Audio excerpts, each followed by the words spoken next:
Саламатсыздарбы, кымбаттуу ата-энелер. Мен Ош шаарындагы номер 25 Алмалы орто мектебинин социалдык педагогу Абдиева Динара Үсөнова болмокчумун. Сиздерге жагымдуу маанай үй-бүлөңүздөргө ар дайым жакшылыктарды каалап, бүгүнкү семинарыбызды ачык деп жарыялайм. Бүгүнкү биздин семинарыбызга активдүү катышуу менен өз оюңуздарды биздин каналыбызга катталып, тартынбай айтып кетүүңүздөрдү өтүнөбүз. Убакытты туура пайдалануу менен өз семинарыбыздын ишин баштасак. Урматтуу ата-эне, бала тарбиялоого даярдануу үчүн эмне кылуубуз керек деген суроо баарыбызга туулат. Ата-энелер мектеби бала тарбиялоодогу жаңы ыкмалар боюнча сиздерге бөлүшүп кетет. Ата-энелер мектебинин максаты үй-бүлөнүн бакыты ишеним, үй-бүлө үчүн баарына даяр болуунун мааниси тууралуу маалымат аласыздар. Сиздердин активдүү колдооңуз, кызыгууңуз менен баланын тарбиялоого даярдануу эң маанилүү иш тууралуу жана бала тарбиялоонун максатына жетип түшүнөсүздөр. Урматтуу ата-энелер, улуу ойчул данышмандарыбыз балаңызды эрте түшүнсөңүз кийин кайгырбайсыз деген. Эгер даракты деле өз убагында карап, суун берип, кыйын жумшардык чоңойтуп бой жеткизсек, дарак деле мөмөсүн аябай сонун кылып берет. Мына ушул сыңар эле баланы деле эрте ойготуп, ал балага эмне кызыгуу менен эмнелер кызыгат, табияттан кайсын нерселер менен кызыгып чоңоет. Мына ушулар боюнча ар дайым биз тыгыз байланышта болуп туралы.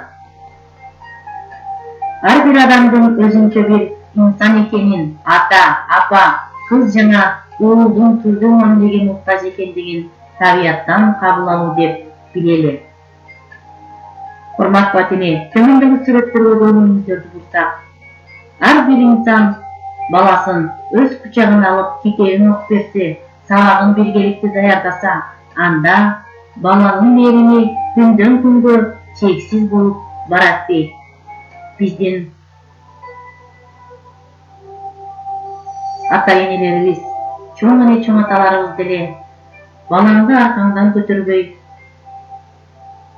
түшүрбөй көтөрүп жүрсөң, кийинчерээк балаң балаңдан кайтат деп айткан.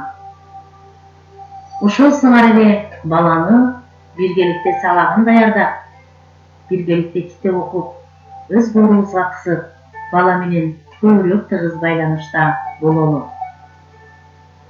Ар бир баланын өзгөчө бир дүйнөсү бар экенин унутпайлы. Балдарга үстөмдүк кылып, урушуп, жилкип, кагып, баланын жүрөгүн эч качан оорутпайлы. Азыркы мезгилде мигрант ата-эненин балдарынын тарбиясы оор абалда туш келип жатат.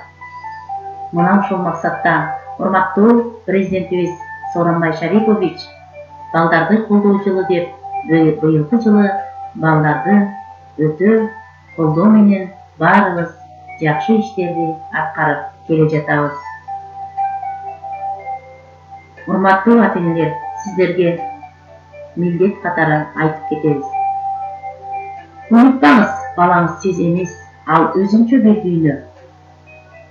Өзүңүздүн каалоолоруңуз менен балдарыңыздын талант кызыкчылыктарын дал келтириңиз. Балдарыңызга болгон ишенимиңизди эч качан жоготпоңуз. Балдарыңызды моралдык колдоону унутпаңыз. Эгер сынактан ийгиликсиз болуп калса, ага жаман мамиле жасабаңыз. Сынактардын ийгиликтерин акыркысы эмес экендигин, али дагы сынактардан көптөгөн ийгиликтерге жетишерин түшүндүрүңүз. Баланы сыйлаңыз. Өзүңүз деле сыйлап, телефон менен болуп калып, баланын тарбияласына көңүл бөлбөй койбоңуз. Балдар өзүн сүйсө, жакшы жыйынтыктарга жетишет. Муну эсиңизден чыгарбаңыз. Өмүр бою сизди туурашат, унутпаңыз. Ошондуктан сиз биринчи кезекте балага үлгүлүү болуңуз. Моралдык жактан күчөнтүңүз. Алынган ар бир чечимге балдарды да кошуңуз. Балалык кез бул эң таттуу жана кызыктуу мезгил. Урматтуу ата-энелер, балдарыбызга көбүрөөк кубаныч тартуулайлы. Ар бир баланын өз ою бар. Ошону уга билели. Бала өз оюн айтканга укуктуу. Кээде балдардын пикири туура чыгып калат. Балдарыбыз менен ой бөлүшүп, кеңешип, алар менен тыгыз байланышта бололу. Кымбаттуу ата-энелер, өлкөбүздөгү кырдаалга байланыштуу дистанттык окуулар киргизилип жатат. Мына ошондуктан, урматтуу ата-эне, бир дасторкон четинде, бир стол четинде балдарыбыз менен кошо сабагын аткарышып, балдарга кызыктуу жомок китептерди окуп, балага көбүрөөк көңүл бөлүңүз. Балаңызга телефондо оюнду коюп берип коюп, жок, менин кулагым тынч эле отурсун дегенге барбайлы. Урматтуу ата-энелер, бүгүнкү ата-энелер мектебинен сиздерге эмнелер маанилүү болду? Эмнени өзүңүздөргө ала алдыңыздар?